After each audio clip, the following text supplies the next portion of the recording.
Well, greetings, imagination connoisseurs. Once again, it is I, your Duke of Dope Discourse and whatever else you want to call me. You know, John calls me your existential Mr. Rogers. I don't even know what that means, but hey, it sounds cool. And somebody did a great graphic for me once, and I use it all the time on my own channel. Not on this one, though. Welcome to Open Mic. But you know, I got to tell you, this is the second time in 24 hours I've had the great Jonathan Boyko with me to chat. Back by unpopular demand. I don't think that's true. Every time you're on the show, people love you, man. I appreciate the love. I mean, I think that the country is looking for a leader like yourself. Well, you know, conservative stuff. Is that it? That's is pretty much how you get the votes. You know what? I think you appeal to all people that way. I'll be something in the middle.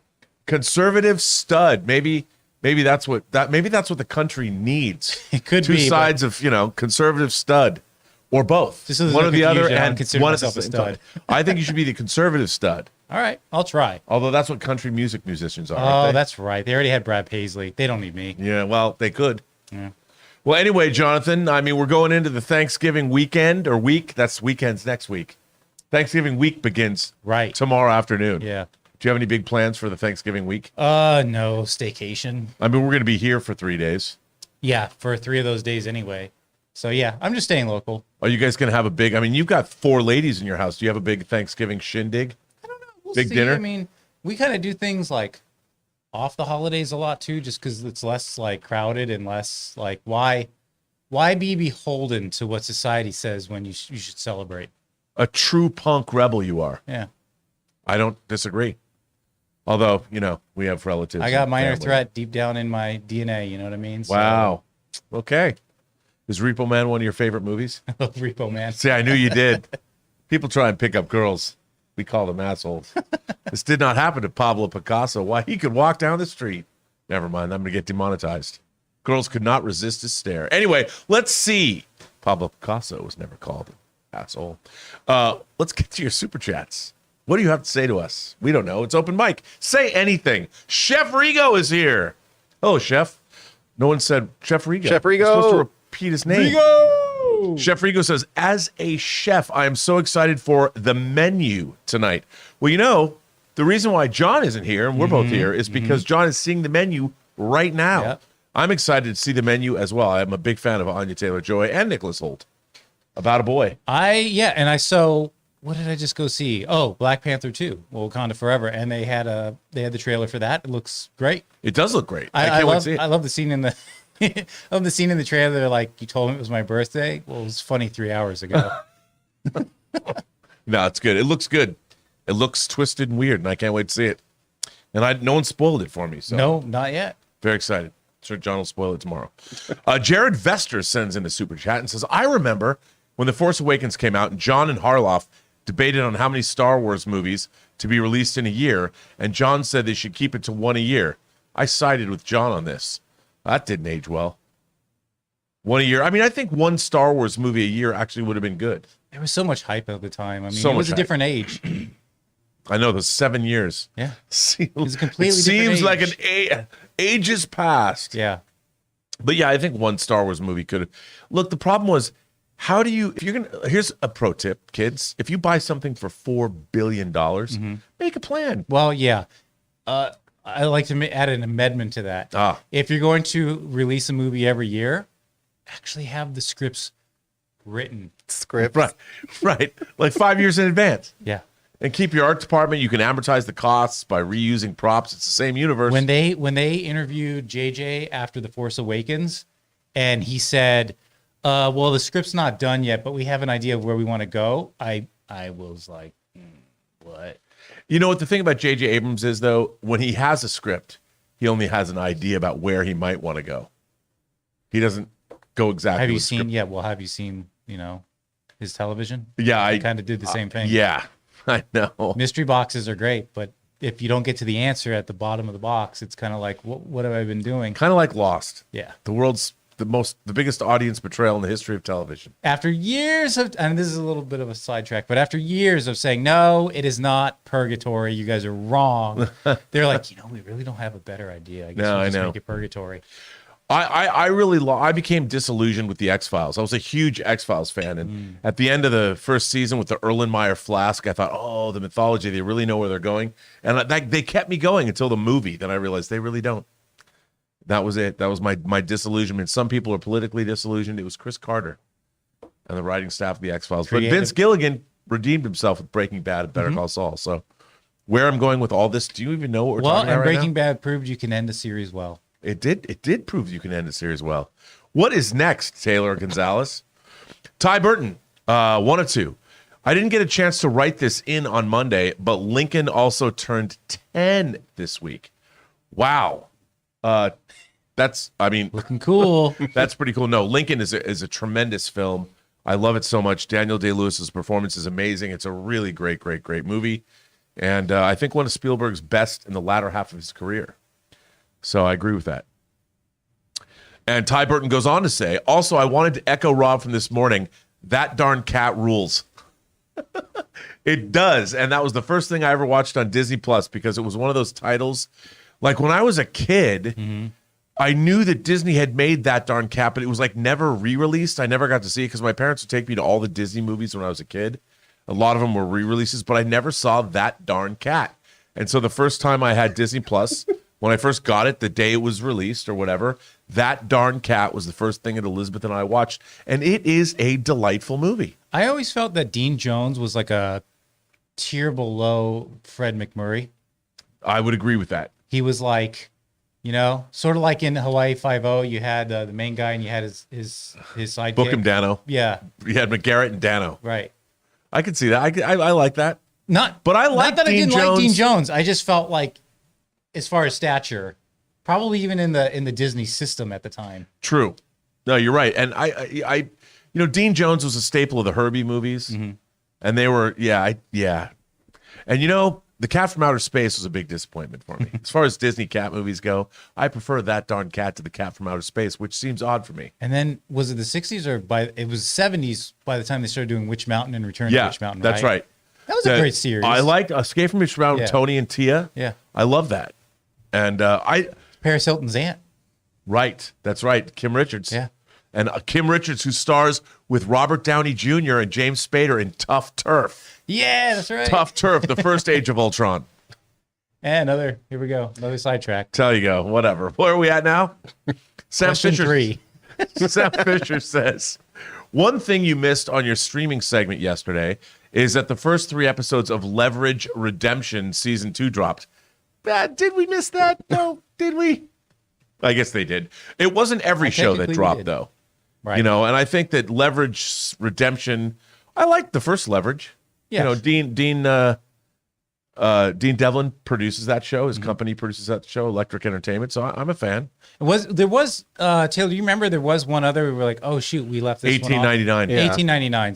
So we did miss, and we'll do better next time, guys. Yeah, 1899 debuts tonight, midnight. I'm there. Yeah, we'll do better. Yeah, Taylor will do better. You can always do better, kids. You heard it here first. Orange Hand says, no matter how much the creators of these impossible... Oh, I love this. Orange Hand used my term. No matter how much the creators of these impossible premise shows claim to know where they're going, hardly anyone believes them. What would they need to convince the audience to trust them? Orange Hand, what they would need is to tell a story that's actually intriguing and makes sense. Like... I've said what is an impossible premise show for those who might be watching for the first time? An impossible premise show is a show whose premise can never actually be solved in a reasonable or satisfying manner. The latest being Manifest, my beloved Manifest. I love Manifest because it is an impossible premise show. For those of you who haven't watched Manifest, on Manifest, a plane leaves the Bahamas and lands in New York 5 years later. Goes through some kind of a time warp. The people on the plane have to deal with their relatives aging, their loved ones aging. People were married or no longer married. Their spouses married other people thinking they were dead. That in itself is a great premise. Right. Could be interesting, could be intriguing. But what turned Manifest into an impossible premise is that in addition to these people traveling through time, they suddenly got visions. They got visions about people they didn't know. And those people needed the people on the plane to come help them. They were called callings. Now, the problem that I have with this is that presupposes some kind of an intelligence behind the callings. And the intelligence has to know the people who need help. Right. And they also have to know who to tell on the plane to go help those people as if they can possibly find them. And that's where it becomes impossible because there's no naturally occurring phenomenon unless you have some people like behind some switchboard somewhere, maybe in the future, maybe it's God, maybe it's somebody. What do the callings have to do with the traveling through time? And why are these callings so important? Do they tie together? No. And when you watch Manifest as it goes along, you realize the writers of the show have absolutely no idea what's going on. And they just keep adding stuff to it. Then there's a death day that's tied to a prophecy from some guy from 3,000 years ago or whatever. They just add to it. And they figure you're not going to ever pay attention to the fact that, well, how'd the plane travel through time? Wait a minute. I think I know the answer. What's it streaming on?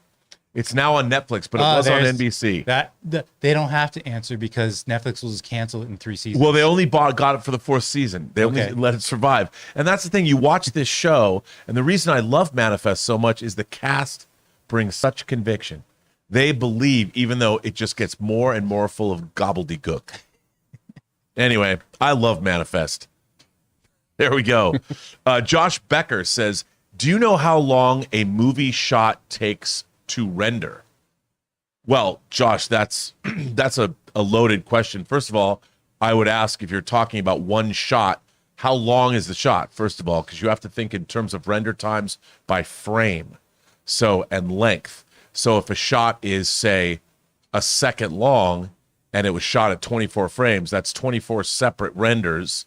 But what if the shot you're talking about is 3 minutes long? It's a long single shot. Right. So how long it takes to render, and is the film shot in 2K natively? Is it shot in 4K? Most films are shot in 6K or 8K now. Right, so you can push in, you have room to wiggle room. Yeah. So, and then it depends, what are you rendering? And what are you rendering it on? Yes, exactly. Because the more you put into your infrastructure, the quicker you can render. And are we talking about raw shots, or are we talking about a re-render with effects laid in, color? Or is it like a Pixar movie where the entire thing is rendered? Right. You know, I mean, it's so that is not enough information to, I mean, a shot can be, it can take seconds to render, or it can take hours to render. 1.21 gigawatts, which is actually gigawatts, but they said gigawatts. It's true. That's right. What's next? Jared Vester says, so John, did you get to watch any Gears of War or God of War? Did I say Gears of War? Not yet. He did. God of War Ragnarok. Yeah, he didn't, right? Because he said that Anne is doing some teaching and he'd have some alone time and he was going to watch the like he was going to do that last cutscenes. night, but he never told us whether he did or not. I don't know if he did it. I don't know if he did it either. It's a mystery box. It is a mystery box. It's an enigma wrapped in a riddle, sealed with a conundrum. That's me. There you go. Josh Becker said, have you heard of After Sun getting great reviews? Is that what happens when, there's the movie, After Sun. No, but, wait a minute. Is this about the father and the daughter getting to know each other better after the mother dies or something? I saw a trailer for this. It looked terrific. Based on that image, I would say yes. I think that's but what I it have is. nothing else based on that image. So I haven't heard of it, but I'd be interested to know more. I don't know much about it. I haven't seen it. I just saw a trailer. After Sun stops you in your tracks. All right. Yeah. Well, I'll watch it. Could be good. Josh Becker goes on to say, I saw The Menu last night and it was great. The film was serious yet so funny, like Ready or Not. Ralph Fiennes and Anya Taylor-Joy are fantastic, and Nicholas Hoult is great too. Josh, that is great to hear. I can't wait to see it. Again, I still don't know what this movie's about. Is it about a mad chef who serves human beings to people, or is it a class warfare story? Is it like what? I don't know. What is it? Right. Are people actually getting hurt? Is this whole thing a head game? I don't know. Like the game, you know? Yeah, where right. You're not really. It's like. By the way, that's a rhetorical question. I don't want to know. I want to go see we'll an find experience. out, but that's great to hear. I can't wait. Just makes me that much more excited. Mm-hmm. I'm excited. Jonathan Hontley says, how did you get a cameo in The Incredible Hulk? Well, I didn't, but we're talking about John, of course. Right. They were shooting in Toronto, right? Yeah. Yeah. I think he probably just... Okay, there are actual services that you can subscribe to or not subscribe to, join there are extras companies whose sole purpose is to put extras in movies. And you can become a part of those companies if you want. And if you're good enough or if you have a certain look, they keep bringing you back. I have a friend who's been an extra in films for years now, and his filmography is incredible. And you see him in the movies. So he's a prominent spot. Yes, he's got a prominent spot. They do also do like open calls. I remember years ago there was an open call for what was the basketball movie with Will Ferrell? They needed people to be in the stands for that. And I almost did it, but I'm like, man, I know it's going to be all day and it's going to suck. Right. Not the movie, but just the experience of having semi-pro. Corbin C in the live chat says semi-pro. Semi-pro, But right. I knew what was going to be involved. I'm like, I'm not doing that. Right. And then they pay you for the day. Not much, but they pay you. It's an interesting way. The best thing I'd say about people who just come to Hollywood and want to work in the film business, being an extra and seeing how a set works can be helpful. All right, I'm not 100% sure, but I believe that this is the image of John in the movie. I think that's him. Yes, that is. I believe that is him. Yeah, it looks like John. Yeah. Star of the Hulk. There he is. Directed by Louis Leterrier, director of Fast X. Yeah. I mean, I guess I have made appearances in the background of certain reality shows that I won't talk about. There you go. Yeah. That's good. So, hey, we won't say what shows, but if you can find Jonathan, it's like, where's Waldo? What reality show and where are you? yeah. And I was working, because it was a reality show, I was working in the background for them.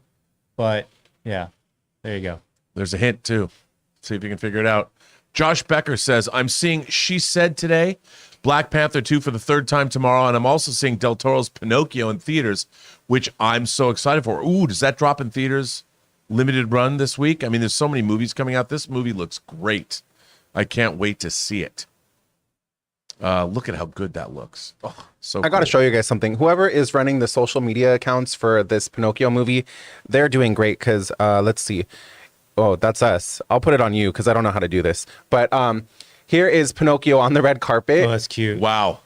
And then they've been having the actual figure from the movie show up at different parts of the theater at the Chinese theater for the premiere. Oh, Isn't that's that really pretty cute? good. So whoever's running their social media account, they're Guillermo del Toro. apparently. doing pretty good. Well done, Guillermo. Jared Vester says, one small worry that I have for James Gunn being co-leader of DC, that the tone of the DC films will be a gun-like tone. Example, the Suicide Squad tone may not work if applied to a Superman film. Jared, I wouldn't worry about that. I think James Gunn, more than anyone, is aware of that. James Gunn's tone is singular to James Gunn, and I think depending on whatever filmmakers they hire, I think those filmmakers will bring their own take on the material. I mean, James Gunn's take is uniquely his, and I don't think other people could necessarily emulate it. So I wouldn't worry about it. No. I wouldn't worry about it. He's going to put on the producer hat, Yes, not always the director's hat, and he's going to be hiring that out. So, agreed. yeah. Jordan McIntyre says, just pre-ordered House of the Dragon 4K Steelbook. Can't wait. You go, Jordan. I also pre-ordered that. That's great that, HBO's still doing that. Thank God. They sold a lot. I mean, they're yes, and this show looks, I watched it in Dolby Vision on HBO, which is funny because it's on Dolby Vision, so you can watch, but I'm still buying the physical media. I don't know if there's a 4K of Band of Brothers, speaking of HBO, but I do. I originally bought the DVDs, okay, because that's what it was offered on, and then I upgraded to the Blu-ray, Steelbook of the Blu-ray for Band It's of awesome. Brothers. And it's like an ammo box. Yeah, Yeah. that's really good. Actually, I love that show. I love it. The 2 episodes in, was it Bastion? Bastone. The 2 winter episodes, they were just brutal. Brutal. It's where you said goodbye to some friends. Yes, Yeah. that was brutal, but great. John Redcorn says, it's been a weak year for comic book films. I love Batman. Really enjoyed Wakanda Forever. And Black Adam was fun, but bad. Strange was very mid and disliked Thor and Morbius. Yeah, I would say that it was not a great, it wasn't a very successful year. I mean, I respected the filmmaking of a lot of these movies. I just didn't dig the tone, and I thought they were pretty inconsequential. But love the Batman, and I liked Wakanda Forever more than I think most people. I mean, I thought it was a wildly ambitious movie. but I hated Thor: Love and Thunder was the first MCU movie I really disliked. And I'm on the opposite end. So I completely 100% understand why you, whoever you may be that did not like it, and you, but I enjoyed it for my own reasons. Sure. A lot of people did. I was okay. You know, a lot of it felt like Terry Gilliam a little bit. And I just can see enjoyed that. it. I guess I was able to separate the MCU from his tone of the movie. Right. And because I was able to do that, then I was able to accept it like, well, this feels apart. Now, if I was not able to do that, I would feel like this is so disjointed from the rest of the MCU. I don't understand the tone. There was a couple jokes I think they could have dismissed. Like, I didn't mind some of the things where like the axe would come into frame like the first time, but he killed it. And then when he poured the beer on it on the ship, I'm like, well, that's just stupid. So there was a few things like that, but it wasn't enough for me to hate it. I do wish that Gore had a bigger role. I thought we were going to see more gods getting actually butchered. Yes. So I understand those complaints. Overall, I still enjoyed myself, but That's good. But I 100% get what I you're just saying. think that they could have made a movie that was much more integral to the MCU. That could I have think been they a lot could have more made resonant. a movie that would have pleased both of us. Yes, I do. I do too. Yeah. I do, because Ragnarok did. Yeah. And speaking of something that pleases everybody, do you guys want to take a minute to talk about Mint Mobile? Well, Yes. Why don't we stop for a moment and thank the sponsor for this episode of Open Mic, our friends and Ryan Reynolds at Mint Mobile. Guys, we want to thank a sponsor of today's video, Mint Mobile. This holiday season, the best deal in wireless can only be found at Mint Mobile. Right now, when you switch to Mint Mobile and buy any 3-month plan, you'll get another 3 months free. As the first company to sell premium wireless service online only, Mint Mobile lets you order and activate from home with eSIM while saving tons on phone plans starting at just $15 a month. Guys, you know I've been using Mint Mobile long before this holiday deal, and I have to say, it is the perfect time to switch. Since I switched to Mint Mobile, I've been spending 1/3 of what I used to spend on my mobile service with the other big name company. And with this buy 3 months, get 3 months free, not only is it a great choice for you, but it makes great gifts for the people you love. Mint Mobile's best offer of the year is here. By going online only and with eSIM and eliminating the traditional costs of retail, Mint Mobile passes those significant savings on to you. All of their plans come with unlimited talk and text plus high-speed data delivered on the nation's largest 5G network. You use your own phone with any Mint Mobile plan and switch easily and effortlessly with eSIM. Or if you need a new device, for a limited time, get 6 months of free service when you buy a selected device and plan. So guys, for a limited time, buy any 3-month Mint Mobile plan and get 3 more months free by going to mintmobile.com/Campea. That's mintmobile.com/Campea. And thanks to our friends at Mint Mobile for sponsoring this episode of Open Mic. All right, Taylor, what do you got for us next? Angel Leon, or actually John Redcorn, just sends in a super chat. That was that one. Oh, that was already. He already sent. Thanks, John. Thanks again. Angel Leon sends in a super chat support. Thank you, Angel. CJ Rebirth says, one of my favorite movie score scenes is from Disney's Sleeping Beauty when Maleficent chases the prince and becomes a dragon. Okay. So I love Sleeping Beauty is my favorite Disney film. The score is absolutely beautiful. It actually was not Disney. So when I was younger, I was really into like classical music, orchestrated music, and Tchaikovsky is one of my favorite composers of all time. And then it was years because I wasn't familiar with his ballets, just mostly like his overtures and all that. And he was one of my favorites. I later realized, oh my God, that's Tchaikovsky's score in The Sleeping Beauty. And The Sleeping Beauty was his favorite story as a child, and he wrote the ballet. And I felt very just connected in a sense of fandom, I suppose, to Tchaikovsky, that we both love that story. He is my favorite composer. I've added nothing to the formula other than just observing and taking it all in and appreciating it. But I'm with you, man, because that I oftentimes will just put the full ballet like on Spotify of Sleeping Beauty. It's Tchaikovsky's music. It's basically 2.5 hours of Sleeping Beauty of the cartoon you're used to. It's incredible. Yeah. Incredible. See, you learn something new every day about. I didn't know that about you. See, open mics can be very revealing. these are the things that I love music. So That's why I know you know a lot about it as well, which is good. James Wheeler says, hello, everyone. John, which did you like more, West Side Story or Everything Everywhere All at Once? That's a good question. I have to say for me, since I'm not John, but I'm going to answer anyway. I look, to me, West Side Story was a reinterpretation of the original Broadway show. I love the original West Side Story. It's one of my favorite movies. films, okay. The original. And I love that so much. Spielberg's was good, but I didn't think it didn't have the magic for me that the first one did. Although there's certain scenes like the America number, what Spielberg did with that out in the streets and how they reconceptualized some of the dance numbers, I thought was amazing. But as a film, I think I liked Everything Everywhere All at Once more because I didn't know what I was getting. And it was really original. Like I knew the story of West Side Story and he wasn't going to go off book that much. Right. But Everything Everywhere All at Once was totally original. I was just struck by it. But the thing about it is like, okay, it's a multiversal movie with some action. That's kind of what I saw in the trailers. Right. I was not prepared for how deep and how I suppose everyone in any family can relate to it on some level.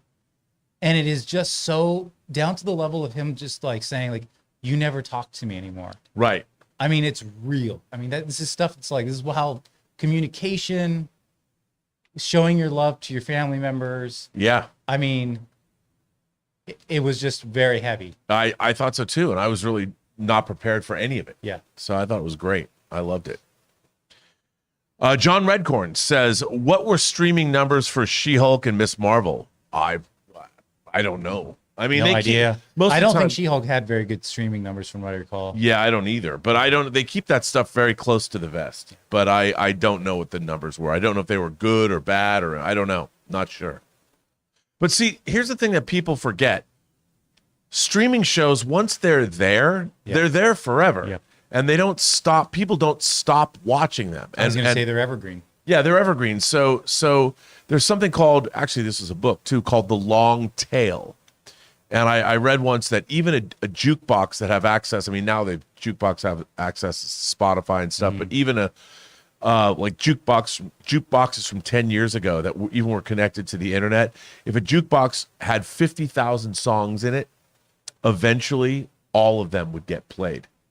And that was sort of, the long tail. Something sells big up front, but then it goes and sells forever. And I think streaming shows are like that. I mean, everyone gauges it by the interest in the first couple weeks, which sometimes I think is not necessarily true because that might have big numbers, but then people hear about it later on and they keep watching it. So It sits in their queues for months. yes, and I'd be curious to what show me the streaming numbers in 6 months Or 2 years. or 2 years. I mean, because how you many- get new subscribers and they're like, I always wanted to check that out. Yes, absolutely.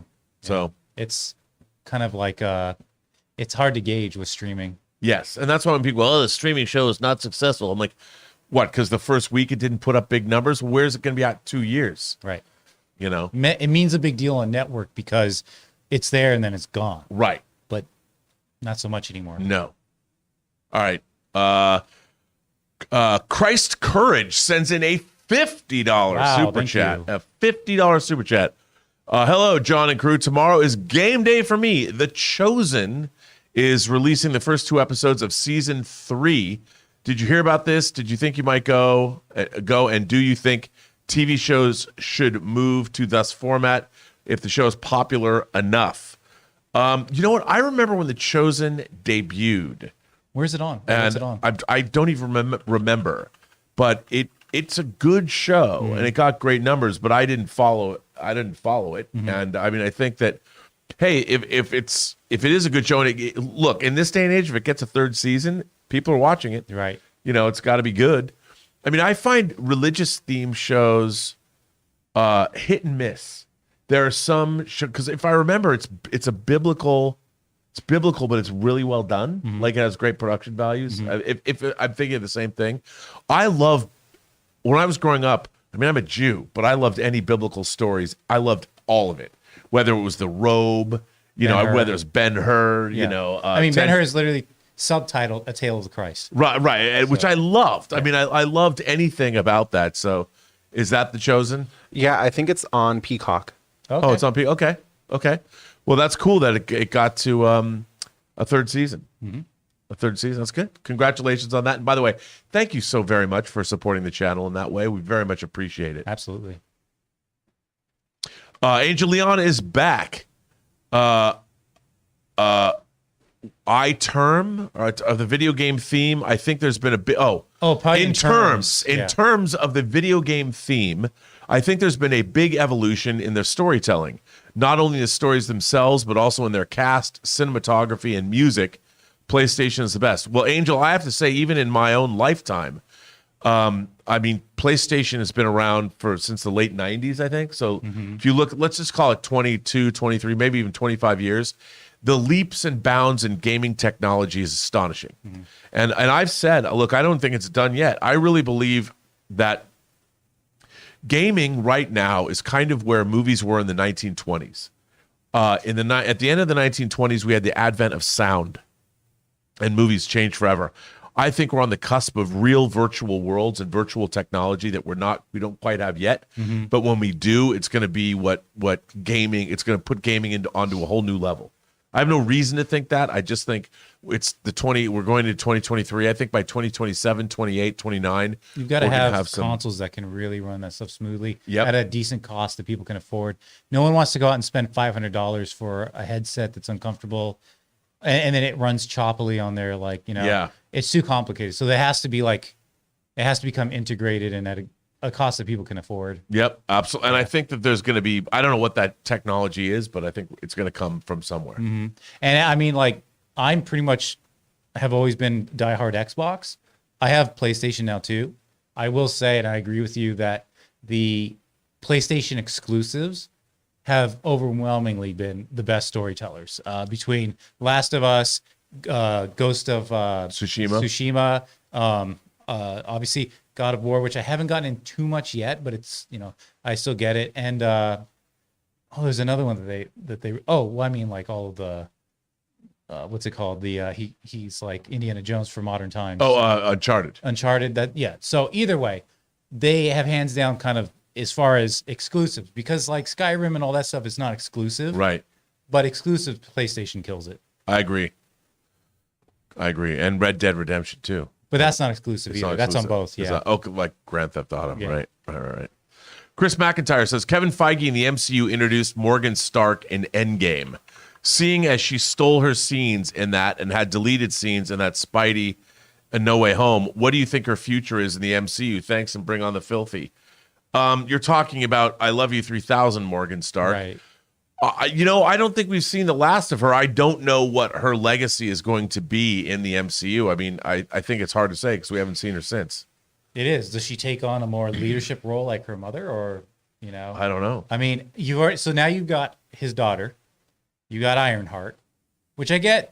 Like she was involved with the Stark, like the funding, right? Right. Not necessarily she didn't work with him personally, but then you had that kid from Iron Man 3. So it's kind of starting to get a little crowded with all the little minion Iron Men. So I don't know where that goes. Maybe that's Iron Wars. I don't know. Yeah, the Armor Wars. Wars. Yeah. That could happen. Yeah. I can see that. I mean, it depends how much time has passed. Right. I mean, it's been what? So maybe she's like 10 now. Well, I mean, yeah. There was also never mind, because that was after the blip. She was a little girl. Yeah. I was gonna say Ant-Man's daughter's growing up, but she didn't get blipped. He Right. He did. CJ Rebirth says the Star Wars prequels are part of the reason why Episode 6 is my most favorite, because I rewatched it and it felt like a full circle moment when Luke sees Ghost Anakin. Yeah, I mean, I can understand that, but remember, the Ghost Anakin that was there when I saw it and was there for 20 years was Sebastian Shaw. It was not Christian. It was not. It was Hayden Christensen. It was not Hayden Christensen, and so all those changes that Lucas made felt strange to me. I don't understand why when we see Force Ghost Yoda and Ben, we see them as they look when they died.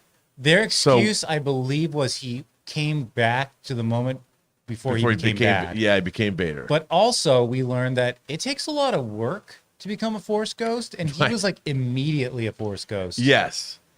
Yeah. Whereas like even like, I guess it happened with Obi-Wan too. By the way, nice get on this picture, Taylor. Yeah. Thank you. That was my Anakin. I guess you could make the argument that Obi-Wan knew how to do it because Qui-Gon had talked to him on Tatooine and Right. trained him to prepare him. And then Yoda was all powerful. I guess Vader was, you know what? It's a great story. Whatever. I accept it. He became a Force ghost right away. There you go. But for me, it's hard to accept because for 20 years that was not my. When I look at Hayden Christensen as, I can't accept it. I just can't. I liked him better as his, because that was like more of a father figure. Yeah. I get that. And I have I'm a just saying 12-inch action figure of Sebastian Stan. Yeah. So Nice. I'm just saying I get how he would become a Force ghost right away. I'll just accept that, but I still would like it to be the other. Yeah, it's true. What can you do? And the original music, that triumphant, not that, just like, oh my God, I can't even, my brain can't even recreate it in my head. I hate it so much compared to the original ending credits of Return. Yeah. Yeah. Because it's like got the pan flute. It's like Took away Sound my Fear. childhood with that, taking that song out of there. I know, it's terrible. Although I kind of like the new song, sort of. It's weird though because it's not real. A man, a man, a man, a man. Bum, bum, ba-da-dum. A man, a A man. man, a man. Bum, bum, bum. Okay. How we left that with this morning. But There okay. you go. Jai CSC says, for Rob, your favorite Bond villain, girl, and car. My favorite Bond villain probably has to be Goldfinger. My favorite car is the Lotus Esprit submarine car from Spy Who Loved Me. And my favorite Bond girl. Wow, that is a tough call. My favorite Bond girl is probably Barbara Bach in Spy Who Loved Me too. Anya Amasabat, Triple X. And the reason probably those movies, The Spy Who Loved Me was the first Bond film I saw in the theater. And I'd only seen Bond movies on TV up to that point. And that was Bond, after Live and Let Die and Man with the Golden Gun, which were 166 movies. This was a return to the widescreen format for the Bond films that they had adopted for Thunderball. So it's Thunderball, You Only Live Twice, on Her Majesty's Secret Service, Diamonds Are Forever were widescreen. Then it went back down to flat, or 166 with Live and Let Die and Man with the Golden Gun, and then went widescreen with Right. Spy Who Loved Me blew my mind. I didn't know what it meant to see a James Bond movie in the theater. I saw it at the John Dance Theater, the same theater I saw Logan's Run at, that I saw Superman the movie at, that I saw Star Trek the Motion Picture at. It was this huge theater. So Bond was monstrously large on screen. So everything about Spy Who Loved Me I loved. Now, originally, in the novel for The Spy Who Loved Me, it didn't actually have. Am I thinking of this wrong? Bond wasn't the main character. Right, that's right. Okay, I think so, yeah. but it was different for the film. Obviously, he was the main character. Yeah. Yeah. It And was the- from the perspective of, I think, one of the Bond women. Yes. Not Bond. Right. In the novel. Yes. Yeah. And but I love that movie. Underwater cities, submarine cars. By the way, I would like to amend my Bond woman. Okay. I love Barbara allow Bach, but who I really love is Caroline Munro, who played Naomi, the bad girl flying the Carl Stromberg helicopter that gets blown up, because she was in Star Crash. I love Caroline Munro. Was that Thunderball? No, wait. No, Which no, one she's- blows up? she's- It's still in The Spy Who Loved Me? Yeah, Spy Who Loved Okay. Me, that when the car's underwater. Oh, gotcha, and gotcha. Yeah, it's Naomi. Oh boy. Boy. Jonathan, do you have a favorite Bond villain, girl, and car? The villain, I'd say it has to just be the main man himself, right? Why am I drawing blank? Blofeld. Blofeld himself. Because he's been in multiple Bonds. Yeah, and I mean Goldfinger worked for Blofeld, and Doctor No worked for Blofeld. Yep. I mean he was the man who pulled all the strings. As far as the car, just that original Aston Martin is great, the is DB5. awesome. Yeah, and then I'd say I don't know if I have a favorite. Only because I just can't. I'd have to look at it like a list of them. Yeah. To remind me, but I will tell you my favorite Bond movie was From Russia with Love. That's probably the closest to Fleming's books, too. From Russia with Love, then followed by probably On Her Majesty's Secret Service is my number 2. Nice. Well, you know what? You just remind me. I'm changing my favorite Bond girl again. I'm changing it to Diana Rigg from On Her Majesty's Secret Service. All right. Because That's I all. love her. Oh, do I love her? Anyway, that's Tracy. Of course, she gets assassinated, so that's maybe not the best choice, but hey. My name is Chev Shalonia, and today is the day. All right, Chev. Or Sheev? Chev. That is a long name, but let's do this. That's a good It's name. actually longer than his comment. For me personally, I already got my high-octane GTA movies, and they're called Crank and Crank 2. I'd love to see a Crank 3. I could see that. They're very Grand Theft Auto-esque. Was Crank the one where he had to get like power to his heart would stop beating? Yes. Okay. Yeah. Yep. And it was the way they filmed it with all the Yeah. John's friends made that movie or something. Yeah. All right. What's next? HV3 says, I saw that James Cameron offered Matt Damon the lead role in 10% of Avatar, but he turned it down because of the Bourne ultimatum. Ouch. Yes, I've seen Matt Damon has said that's the decision that cost him the most money in his whole career. Ooh, yeah. But you know what? Shoulda, coulda, woulda. You can't ever. Here's a pro tip, kids. If you make a decision and it turns out that you ended up not making a decision that would have led to something, don't beat yourself up. It happens all the time. There's nothing you could have done. You made a decision. You got to live with it. You don't regret. You move forward. No regrets. It's called in finance unrealized gains. Unrealized gains. There you are. Don't play that game with yourself. Shoulda, coulda, woulda. None of that was ever real. It wasn't going to be real, so don't beat yourself up. Harv's K says, favorite sports comedies. Mine, 1 per sport. 6, The Longest Yard. That's a good one. 5, Slapshot. 4, Kingpin. 3, Caddyshack. 2, Bull Durham. And 1, Shaolin Soccer. For a moment, I was like, you've got to be kidding me. Bring that back up for a second. I thought he was saying number 3 is Caddyshack 2. I'm like, No. out of here. No one's you favorite listed all sports of that, and then you list Caddyshack 2. But then I realized that was the 2 that followed it. What about Slapshot, dude? Was that on that list? That was number 5. Oh, it was number Yeah. 5. Slapshot was on that list. Okay, sorry. Was Slapshot, is that with Paul Newman.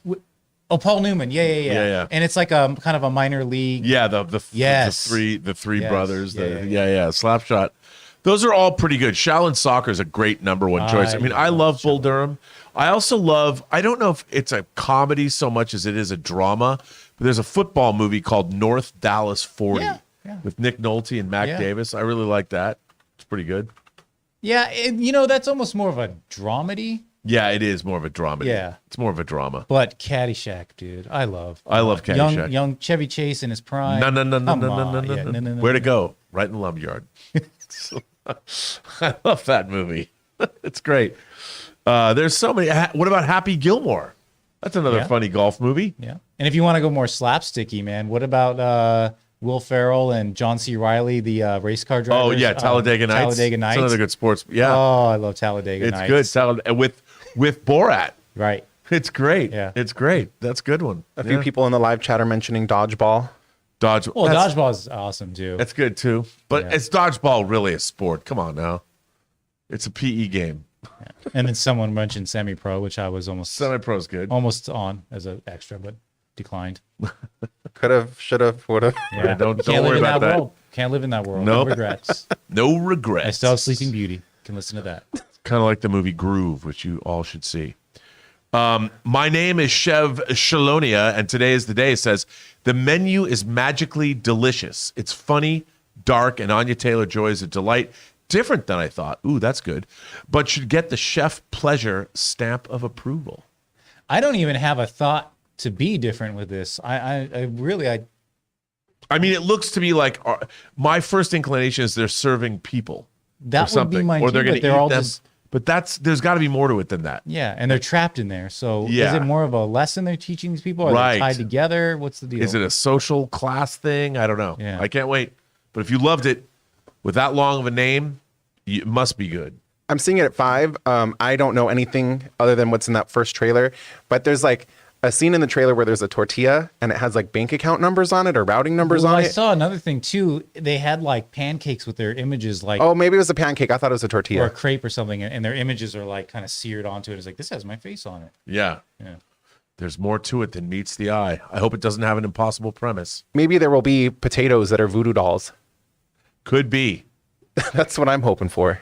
A man is orchestrating the whole thing. Oh, they polluted our water. Motossum says, please don't hate me. I don't hate you. I'm one of those who didn't like the Lord of the Rings movies. Okay, take it back. I hate you.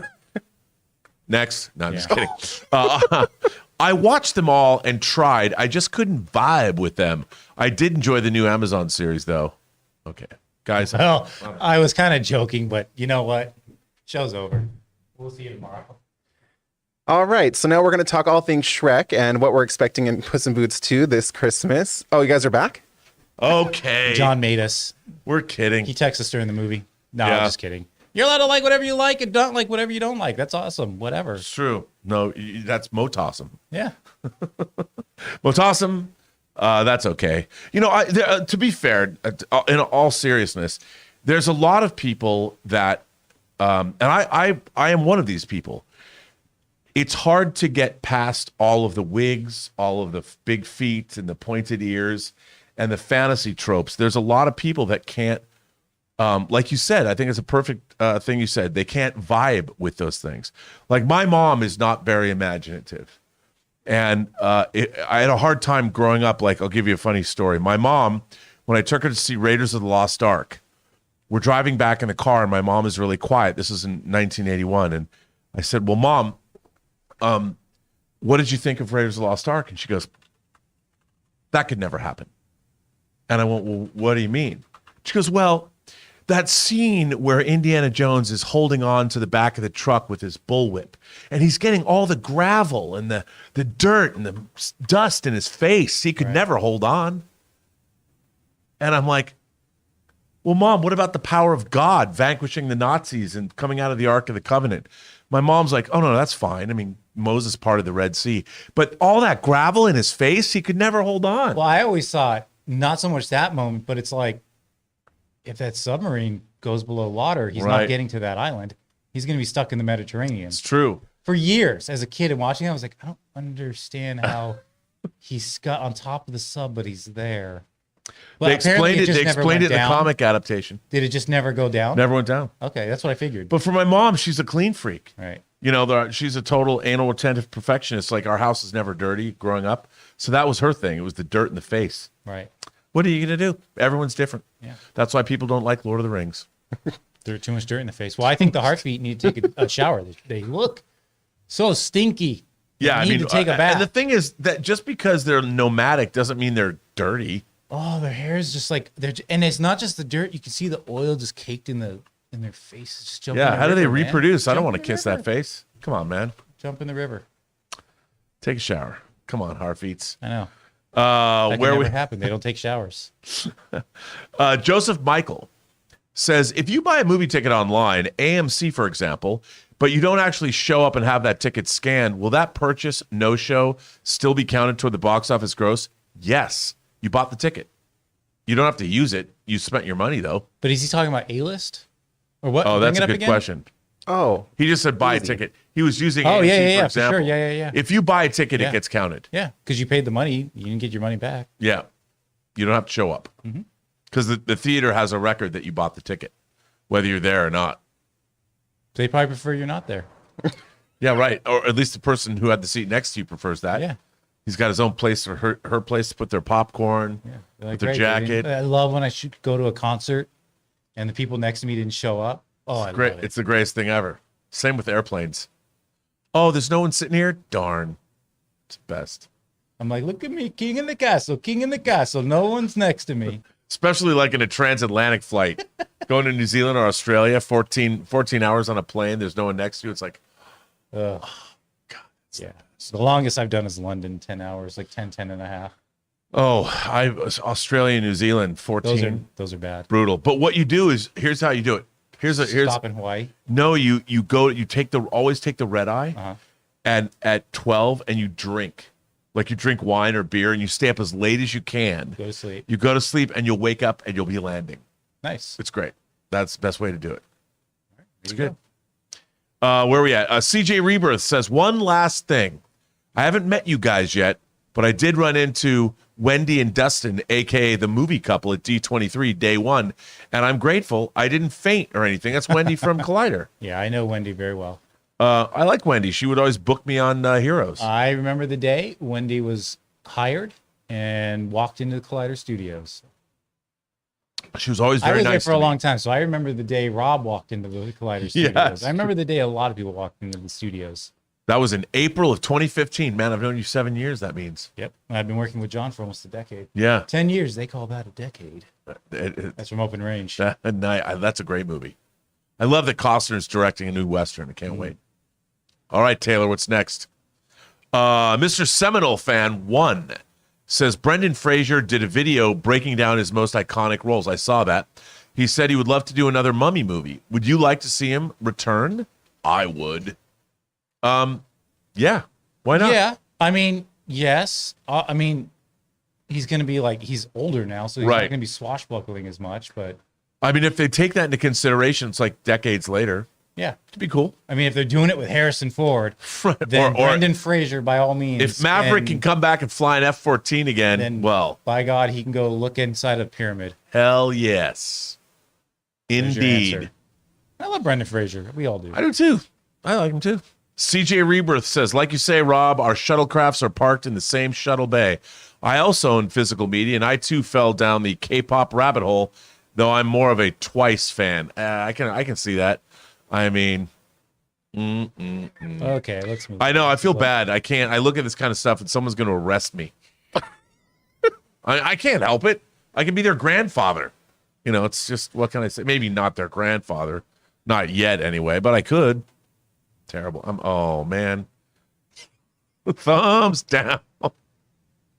He's got 3 daughters at home. He doesn't want to hear that.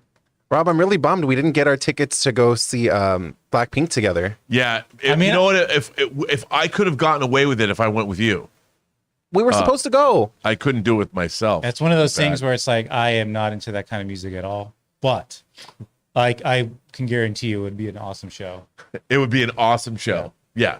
My whole thing about it is that I'm a huge Trevor Horn fan. I loved anything on ZTT. I love Frankie Goes to Hollywood, that big production. Sure. That's why I like that K-pop stuff. But unfortunately, Well, I'm just even thinking in terms of like lighting and pyro. yeah, you know no, what I mean? but that's only, I like Blackpink because I like some of their songs. When I heard Boombaya, I'm like, okay, I like this. I was like, what is this? And then I looked into it and I'm like, ooh. Then I felt bad about myself. Whatever that means. But I Like liked Frank- it originally because of the music. Yeah. I like Frankie Goes to Hollywood too. I'm a huge fan. And well, we'll move on. Go ahead.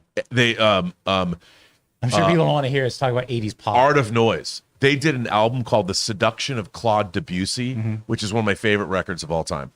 It's fantastic. And it's all about Debussy, Nice. done by Trevor Horn's band Art of Noise. I don't know. People are like, where are you guys going with what? Never I think mind. people want to know if you can name all the members of Blackpink for them, please. All I care about is Lalisa or Lisa. That's all I'm going to talk about. That's all. She's my girl. I don't want to talk about anyone else. And if you want me to talk about her solo album, though, I have to say it's a little disappointing. And she's not Korean, but that's okay. Don't care. So it's not K-pop.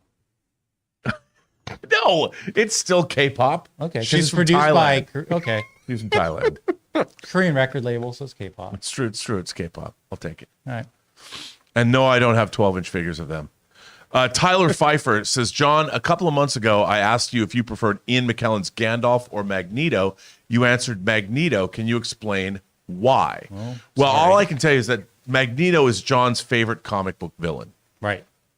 Yeah, and I think Magneto does an incredible job of portraying that character. And he always quotes, we're the future, Charles, not them. He said it today on the show. And he's a villain that, he's got a point. I don't agree with it. At the end of the day, I'd probably side with Charles. But he has a point from a certain point of view, right? Right. Sort of like Thanos wasn't wrong necessarily, but I also don't agree with him. His methods. Right. You might agree with him, but his methods are unsound. And it's not for him to make the choice. Right. But I would go Gandalf. Yeah, I mean, I think both the thing about Gandalf is he's like the ultimate, in a way, he's kind of like God.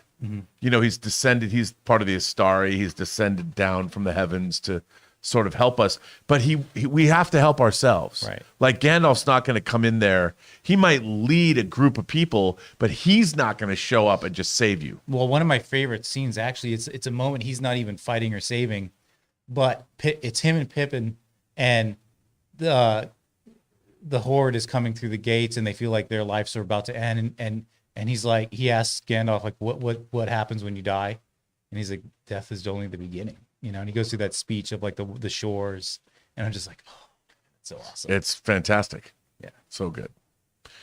A. Marcellus said, the reason why I love the Campea couple, John's favorite Star Wars movie is Return of the Jedi. So is mine. Anne's favorite villain is Palpatine. Mine as well. It's like poetry. It rhymes. Laugh out loud. Yes. A. Marcellus, that's a good reason. That's why they're a good couple. I like that. It's good. It's like me and Tchaikovsky. That's yes. CJ Rebirth says, taking a page from Andy and Sam's books, I feel comfortable enough to say that as a kid, my only man crush I had was Sam Huntington in Jungle to Jungle. Is that true? Wow. That's incredible. Until this moment, I had completely blotted that film out of my Jungle mind. to Jungle. Now it's all coming back. Wow. You want to see what he looks like now? Sure. Well, I Sure. know what he looks like now, but go ahead.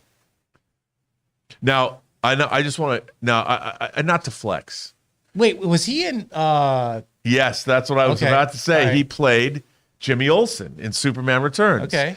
Now, I just, I was on the set of Superman Returns during the entire production, all of 2005, and hung out with Sam, and he is one of the nicest people in the world.